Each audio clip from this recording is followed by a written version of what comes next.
Bom, olá meus amigos, minhas amigas, é com muita alegria que iniciamos aqui mais um estudo das obras de Leon Denis, dando continuidade ao nosso capítulo, que fala aqui sobre Justiça e Progresso, capítulo 6, lá do livro O Porquê da Vida.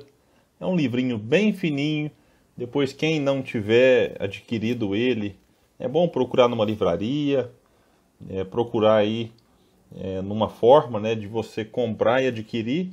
E é um livro que eu sempre indico para quem quiser dar de presente. Às vezes você conhece alguém que não é espírita, mas que quer entender um pouco como que funciona o espiritismo, quais são as ideias espíritas.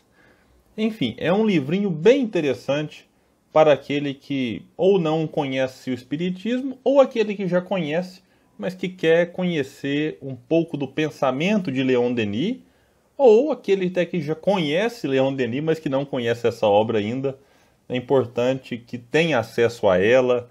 Eu faço palestras, agora estamos apenas nas lives, e várias vezes utilizo trechos, exemplos e reflexões desta obra. Então é um livro que vai atender todo mundo, desde o iniciante ao espírita já, digamos, experiente e estudioso da doutrina.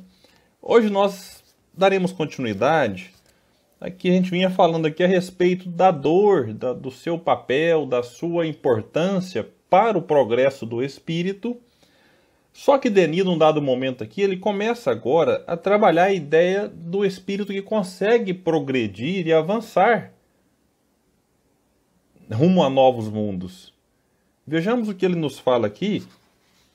Para quem quiser acompanhar na obra, no capítulo é o 6, né? Estamos aqui na metade, mais ou menos, do segundo parágrafo, que é um parágrafo bem comprido, bem extenso. Denis vai dizer o seguinte: a alma purificada, santificada pelas provações, vê cessar as encarnações dolorosas. Aqui ele está falando ainda, vê cessar as encarnações dolorosas. Não está falando que vê cessar as encarnações. Porque chega um ponto da nossa evolução em que nós não precisaremos mais encarnar. Vejamos aqui na questão 168 de O Livro dos Espíritos, quando vai perguntar assim, Kardec pergunta, é limitado o número das existências corporais ou o espírito reencarna perpetuamente? Ou seja, existe um limite ou vamos ficar reencarnando aqui o resto da nossa vida de espírito? A resposta é que a cada nova existência o espírito dá um passo adiante na senda do progresso. Quando se acha despojado de todas as impurezas, não tem mais necessidade das provas da vida corporal. Então chega um certo ponto que não tem necessidade. Ele não tem mais impureza que necessite das provas para purificá-lo. Que é um exemplo clássico? Jesus. Jesus encarnou, fez-se carne e osso para estar entre nós, embora exista um pensamento que acha que Jesus foi um agênere, que foi um corpo fluídico. Eu respeito quem pensa desse jeito, tem amigos que pensam a respeito disso, já pensam sobre Jesus desta forma, mas eu prefiro ficar com Allan Kardec, que fala no livro A Gênese, né, que seria estranho, né, Jesus estar aqui apenas cumprindo um papel como se fosse um ator, né, fingindo às vezes ter um corpo, passar por sofrimentos, enfim. Então eu acredito, como Allan Kardec traz, Jesus encarnou-se entre nós, fez carne e osso, mas não porque precisava, porque Jesus não tinha mais impurezas que necessitariam de purificação nas provas. Então Jesus encarna para cumprir uma missão grandiosíssima junto aos homens. Então é uma escolha que ele faz. E o espírito, quanto mais evoluído, mais capacidade de fazer escolhas certas ele tem. E ele escolheu encarnar entre nós. Não precisava. Fez por amor à humanidade.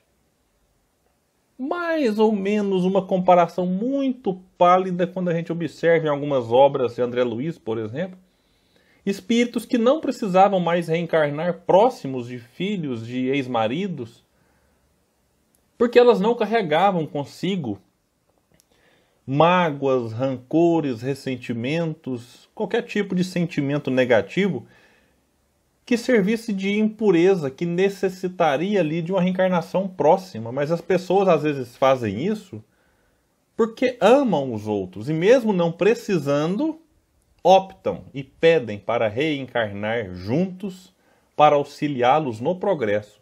Jesus é mais ou menos isso, não precisava encarnar entre nós, mas ele opta e reencarna por amor à humanidade. Na questão 69, Livro dos Espíritos, vamos fechar esse ponto que Kardec nos traz, ele pergunta: é invariável o número das encarnações para todos os espíritos? A resposta é que não. Aquele que caminha depressa a muitas provas se forra. Todavia, as encarnações sucessivas são sempre muito numerosas, porquanto o progresso é quase infinito. Questão 170. O que fica sendo o espírito depois da sua última encarnação? Espírito bem-aventurado, espírito puro. Então, aqui Kardec na questão 71 vai trabalhar a questão do dogma da reencarnação, que se assenta na justiça de Deus, enfim, tem muita questão aqui interessante. Eu deixo o convite para todos, depois que quiserem aí ver o que Kardec vai perguntar, e a resposta dos espíritos é sempre uma luz que nos auxilia a percorrer a nossa própria jornada. Eu queria, antes de progredir aqui no nosso estudo, deixar o convite para os amigos que acompanham aqui com a gente. Convide outros, né? Falem, né, desse espaço de que a gente está aqui, tanto na Web Rádio Fraternidade, assim como no meu canal do YouTube, para que a gente possa, junto, aprendendo aqui com o Leon Denis, porque realmente ele tem reflexões interessantes, é um autor, né, nem sempre tão conhecido do grande público espírita, que na verdade a gente conhece pouco também o próprio codificador, então é necessário a gente fazer esse resgate histórico, passando pelos clássicos, Camilo Flammarion, Gabriel Delany e, claro, sem jamais perder de vista o trabalho fenomenal do codificador Allan Kardec. Continuando aqui, vai dizer que ela deixa, né, a alma para sempre os mundos materiais e se eleva na escala magnífica dos mundos felizes. Percorre o campo sem limites dos espaços e das idades. A cada conquista sobre suas paixões, a cada passo adiante, vê seus horizontes se alargarem e sua esfera de ação aumentar. Isso aqui é importante, porque quanto mais evoluído é o espírito, maior a sua liberdade. Inclusive no mundo espiritual. Quando ele vai reencarnar, ele reencarna em mundos condizentes com a sua evolução espiritual. Então, se a sua evolução não é tão grande assim, ele reencarna em mundos em que a sua liberdade enquanto encarnado, que já é limitada pela própria questão do corpo físico, será também pelo nível evolutivo que ele traz.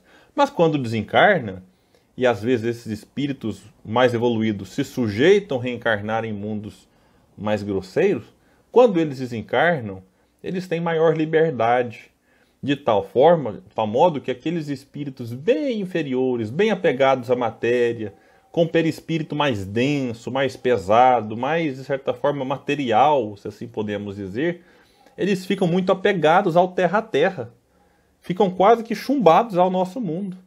Enquanto aqueles desapegados, mais evoluídos, com perispíritos mais sutis, diáfanos, esses percorrem maiores distâncias. Então, quanto mais evoluído o espírito é, maior a sua liberdade para peregrinar no mundo dos espíritos. E aqui a gente vai avançar. Quando fala também a esfera de ação aumentar, é claro que quanto mais evoluído, mais ele tem condições de atuar sobre o maior número de pessoas. A gente percebe na nossa organização política, por exemplo, no mundo, nós temos aqueles que estão, pelo menos aqui na minha cidade, assim, estão na direção das associações de bairro, que tem ali uma tarefa de olhar o que cada bairro está precisando, qual que é a demanda, há um buraco numa rua, então ele leva para a prefeitura, para que a prefeitura, que tem aqueles que estão na responsabilidade de legislar, de governar, de atender às demandas da cidade, agora já sai do bairro e vai para a cidade. Dependendo da demanda, este tem que recorrer ao governo do estado, que dependendo tem que recorrer ao presidente da república. Algumas questões são administradas pelas organizações mundiais, por exemplo, a OMS nessa pandemia é quem dá o direcionamento, né, da ciência. Existe a Organização das Nações Unidas, a ONU. Então a gente percebe que até no nosso planeta existe ali maiores possibilidades de ação para um grupo reduzido, para um grupo maior, e vai se ampliando. É claro que no nosso planeta não existe uma hierarquia moral. A gente pode perceber pessoas na associação de bairro sendo mais moralizadas do que aqueles que estão como prefeito, governador ou presidente. Não me refiro apenas a um país ou outro, apenas aqui uma analogia. Já no mundo dos espíritos, a hierarquia ela é toda moral. A maior responsabilidade não se dá por conta de títulos terrenos, diplomas, como nós observamos aqui na Terra. Ela se dá pela maior bagagem espiritual, que se dá pela aquisição moral e intelectual. Então, meus amigos, Denis vai prosseguir concluindo esse parágrafo, dizendo que percebe cada vez mais distintamente a grande harmonia das leis e das coisas. Dela participa de uma maneira mais íntima, mais efetiva. Então ele deixa de ser um participante passivo, daquele que participa, mas apenas observando as coisas. E o espírito, quanto mais evoluído, mais ele participa ativamente das coisas que de certa forma são importantes para a humanidade.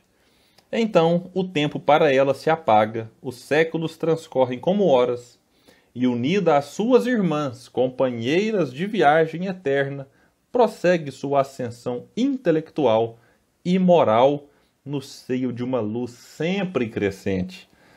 Bom, meus amigos, então era isso que a gente tinha para hoje. Eu agradeço a todos pela companhia.